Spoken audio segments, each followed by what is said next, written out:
La porte d'entrée s'est ouverte à 16h47 un samedi après-midi. J'étais dans mon bureau à la maison, en train d'examiner les rapports trimestriels des comptes fiduciaires quand je l'ai entendu. Pas le claquement enthousiaste habituel, ni les chaussures éparpillées sur le parquet. Pas le cri immédiat de Maman, je suis rentrée qui résonnait d'habitude dans toute la maison. Juste un petit clic prudent de la porte qui se refermait, suivi d'un silence inquiétant qui m'a fait lever les yeux de mon écran d'ordinateur portable. Quelque chose n'allait pas. Je l'ai trouvé dans le couloir, figé sur place, comme s'il ne savait pas quoi faire. 7 ans, encore habillé avec les beaux vêtements qu'on avait choisis ensemble ce matin-là.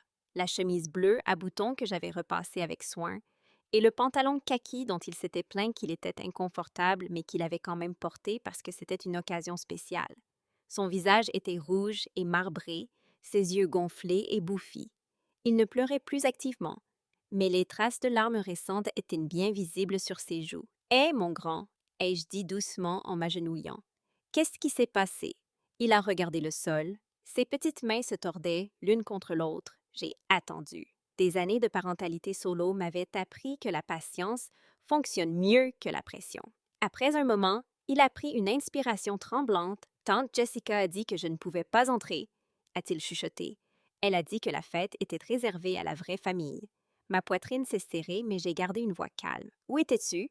Dans le jardin. Elle m'a fait rester près de la fenêtre et regarder. Tout le monde mangeait du gâteau et ouvrait des cadeaux. Cousin Tyler a eu un nouveau vélo. Ils riaient tous, sa voix s'est brisée. J'ai demandé si je pouvais avoir du gâteau et tante Jessica a dit que j'aurais dû apporter ma propre nourriture si j'avais faim. Je me suis levée lentement, essayant d'assimiler tout ça. Ma propre sœur, avait fait ça à mon enfant. Est-ce que quelqu'un d'autre a dit quelque chose? Il a hoché la tête, de nouvelles larmes apparaissant. Oncle Mark a ri. Il a dit que je devrais être reconnaissant d'avoir pu regarder. Grand-mère était là aussi. Elle ne les a pas arrêtés. Je l'ai serré dans mes bras. Il a enfoui son visage dans mon épaule et a enfin tout laissé sortir, ces sanglots profonds et hoquetants qui brisent le cœur d'un parent. Je l'ai tenu jusqu'à ce que les tremblements s'arrêtent, caressant ses cheveux, murmurant que tout irait bien. Et ce serait le cas. Juste pas pour eux. Après qu'il se soit calmé, je lui ai préparé un chocolat chaud et je l'ai installé devant son film préféré dans le salon. Puis je suis allée dans mon bureau et j'ai fermé la porte. Mon ordinateur portable était déjà allumé. J'ai ouvert le dossier sécurisé auquel j'accédais rarement, celui avec le mot de passe complexe et l'authentification à 2 facteurs. Le dossier contenant tous les documents de la fiducie que nos parents avaient établis avant leur mort, 3 ans plus tôt, dans cet accident de voiture qui avait tout changé pour notre famille. La plupart des membres de la famille ne connaissaient pas les détails réels du fonctionnement de la fiducie. Ils supposaient que tout avait été divisé équitablement entre les frères et sœurs. Ils supposaient qu'ils avaient tous un accès direct à leur part, que l'argent affluait simplement sur leur compte automatiquement chaque mois. Ils se croyaient bénéficiaires indépendants, avec un contrôle total sur leur héritage. Ils avaient tort. J'ai ouvert le document principal de la fiducie, les 47 pages soigneusement rédigées dans un langage juridique que mes parents avaient passé des mois à élaborer avec leur avocat successoral. J'ai fait défiler jusqu'à la section 7 sous section C, autorité de distribution et pouvoir du fiduciaire, la section que j'avais mémorisée mais que je n'avais que rarement eu besoin de consulter, n'ayant jamais eu à exercer toute l'étendue de l'autorité qu'elle m'accordait. Mes parents m'avaient nommé unique fiduciaire, avec un contrôle discrétionnaire complet sur toutes les distributions jusqu'à ce que chaque bénéficiaire atteigne 45 ans. Jessica avait 38 ans, Mark en avait 41. Ni l'un ni l'autre n'avait atteint le seuil leur donnant un accès direct au capital de la fiducie. Il restait encore 7 ans pour Jessica, 4 pour Mark. Les distributions mensuelles qu'il recevait passaient par mon approbation. La fiducie payait l'hypothèque de Jessica, les mensualités de leasing de la voiture de Mark, l'entretien de leur maison de vacances, même les frais de scolarité privée de leurs enfants. Tout cela transitait par des comptes que je gérais. J'ai ouvert ma messagerie et j'ai commencé à taper. Pas de colère, pas d'accusation, juste une froide efficacité administrative. À l'administration fiduciaire Morrison, objet, modification de distribution, effective immédiatement. Veuillez mettre en œuvre les changements suivants aux distributions mensuelles. Jessica Morrison, suspension de tous les paiements indéfiniment. Mark Morrison, suspension de tous les paiements indéfiniment. Distribution associée aux personnes à charge. Suspension indéfinie. Motif. Décision discrétionnaire du fiduciaire en vertu de l'autorité conférée par la section 7C. J'enverrai la documentation formelle d'ici la fin de la journée lundi. J'ai appuyé sur Envoyer à 17h03. Mon téléphone a sonné à 17h47. Je l'ai laissé aller à la messagerie vocale. C'était Jessica. Qu'est-ce que tu as fait, bon sang? L'administrateur de la fiducie vient de m'appeler pour me dire que mes paiements sont suspendus. Rappelle-moi immédiatement. 3 autres appels sont arrivés dans l'heure qui a suivi. Je les ai tous ignorés. À 19h15, mon fils s'était enfin endormi paisiblement. Mon téléphone a vibré avec un texto de Mark. C'est de la folie. Tu ne peux pas nous couper comme ça. On a des factures, des contrats. Appelle-moi immédiatement. J'ai répondu par une seule ligne. Tu aurais dû y penser avant d'humilier un enfant de 7 ans. Mon téléphone a explosé. Textos, appels, messages vocaux. J'ai coupé le son et je me suis servi un verre de vin. Le dimanche matin a apporté une visiteuse inattendue. Jessica s'est présentée à ma porte à 8h30, l'air de ne pas avoir dormi.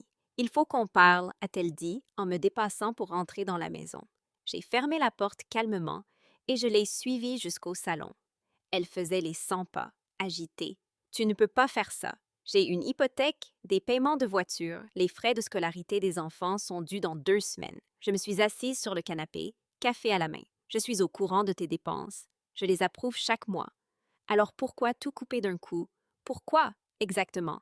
Tu as fait rester mon fils dehors, dans ton jardin, à regarder la fête d'anniversaire de son cousin à travers la fenêtre. Tu as dit à un enfant de 7 ans qu'il n'était pas de la vraie famille. Elle a eu la décence de paraître mal à l'aise. Ce n'est pas exactement ce qui s'est passé. C'est exactement ce qui s'est passé. Il est rentré traumatisé. Il était difficile.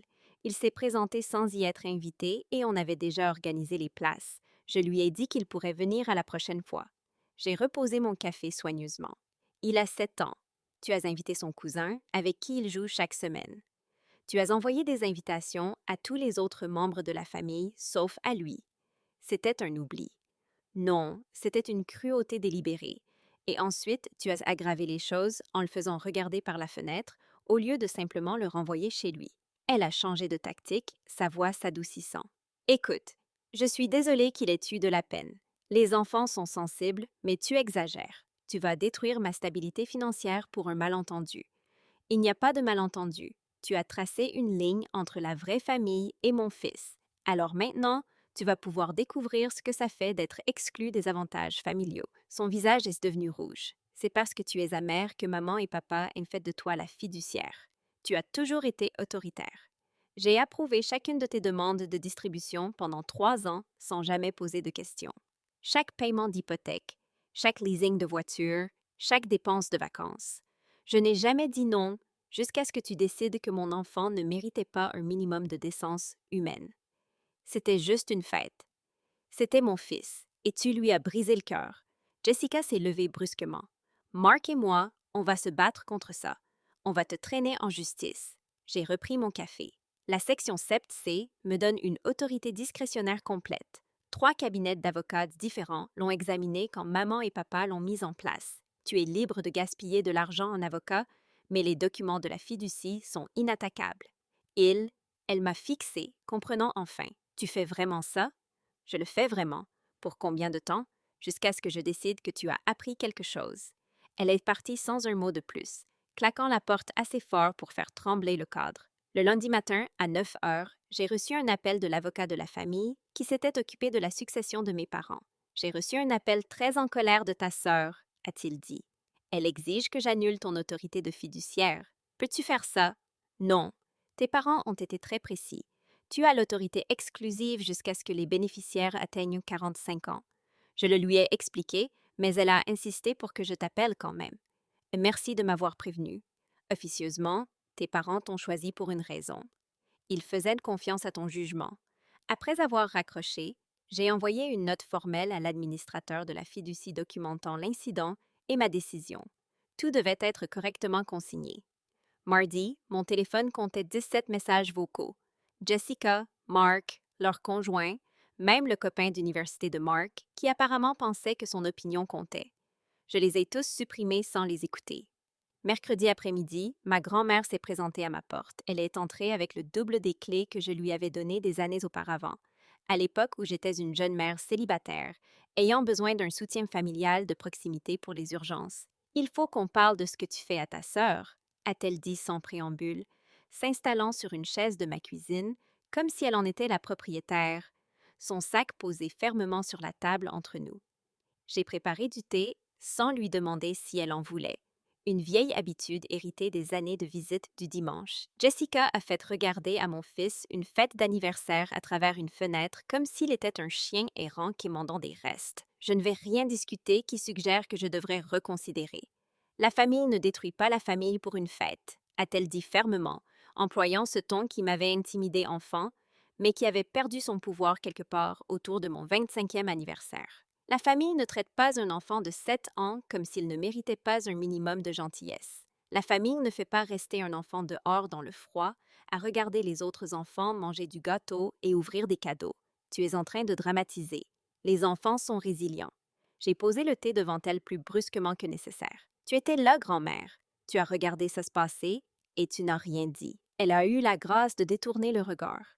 Je pensais que Jessica allait s'en occuper. Elle s'en est occupée. Elle a choisi la cruauté. Et maintenant, tu choisis la vengeance. Non, je choisis les conséquences. Il y a une différence. Elle a sirotisé son thé en silence un moment. Puis elle a essayé une autre approche.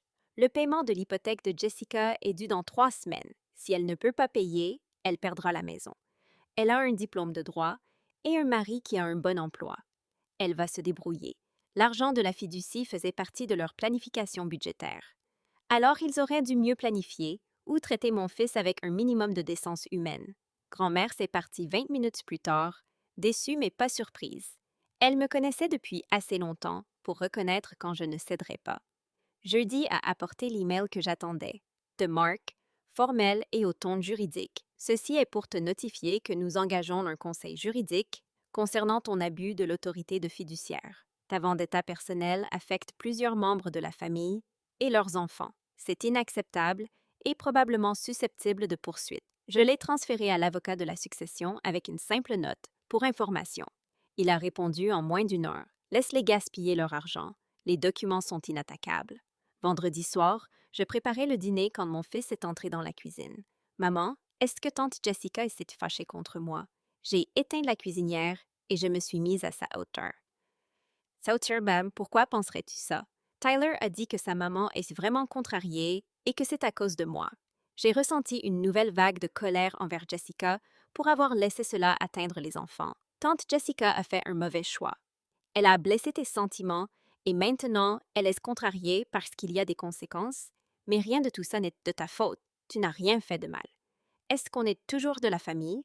Toi et Tyler êtes définitivement toujours cousins. Toi et moi, on est définitivement toujours famille, mais tante Jessica doit apprendre quelque chose d'important avant qu'on passe du temps ensemble à nouveau. Il a réfléchi sérieusement à ça. Elle est punie? Un peu comme ça. Il a hoché la tête, satisfait de cette explication, et est retourné à ses dessins. 2 semaines plus tard, Jessica s'est présentée à nouveau à ma porte. Plus de va-et-vient cette fois. Elle avait l'air épuisée. Il faut que je te parle, vraiment te parler. Je l'ai laissée entrer. Nous nous sommes assises dans le salon. Elle n'a pas commencé par des exigences, cette fois. Mon paiement d'hypothèque a été rejeté. L'école a appelé pour les frais de scolarité. La voiture de Mark a été saisie parce que son paiement de leasing n'est pas passé. Elle s'est frotté le visage. Je comprends. Je comprends ce que tu fais. Est-ce que tu comprends vraiment? Tu nous montres ce que ça fait d'être exclu, d'avoir des choses retirées sans bonne raison. Pour une très bonne raison. Tu as été inutilement cruel envers un enfant. Elle est restée silencieuse un long moment. J'étais en colère contre toi. Je suis en colère depuis des années. À propos de quoi? À propos de maman et papa qui ont fait de toi la fiduciaire. À propos de toi qui as le contrôle. À propos de toi qui est toujours la responsable. Celle en qui ils avaient confiance. Elle a levé les yeux, rouge. Et j'ai passé ça sur ton fils. J'ai fait de lui l'exclu parce que je me sentais moi-même exclue, dans l'ombre de sa mère, toute ma vie. Je n'ai pas répondu immédiatement. C'était plus d'honnêteté que Jessica n'en avait offert depuis des années. Ce n'est pas de sa faute, ai-je finalement dit. Je sais, je le sais maintenant. J'ai gâché l'anniversaire d'un enfant de 7 ans parce que j'étais jalouse de sa mère. Elle s'est essuyé les yeux. Je suis désolée. Vraiment, profondément désolée. Pas parce que tu as coupé l'argent, parce que je l'ai blessé. Il a pleuré jusqu'à s'endormir cette nuit-là. Je sais. Tyler m'a raconté à quel point il était excité pour la fête, comment il n'arrêtait pas de demander quand son cousin allait venir à l'intérieur. Sa voix s'est brisée. J'ai honte. Nous sommes restés assises en silence. Qu'est-ce que tu veux que je dise? Ai-je demandé. Rien. Je voulais juste que tu saches que j'ai enfin compris et que je suis désolée. Elle est partie tranquillement. J'ai rétabli ses paiements 3 jours plus tard. Pas parce qu'elle s'était excusée, mais parce que ses enfants ne méritaient pas de souffrir. Mais j'ai joint une note au rétablissement. Distribution future conditionnée au maintien de relations familiales appropriées avec tous les membres de la famille. Mark a récupéré ses paiements une semaine après, avec les mêmes conditions. Mon fils n'est jamais retourné chez Jessica, mais lors des réunions de famille organisées en terrain neutre, elle veillait à ce qu'il soit accueilli, inclus et traité exactement comme n'importe quel autre enfant présent. Il a fallu 6 mois avant qu'elle demande si nous pouvions avoir une vraie conversation pour reconstruire la confiance. Nous y travaillons encore, mais mon fils n'est plus jamais rentré à la maison tremblant, en larmes, à cause de l'exclusion. Et c'était le seul résultat qui ait jamais compté.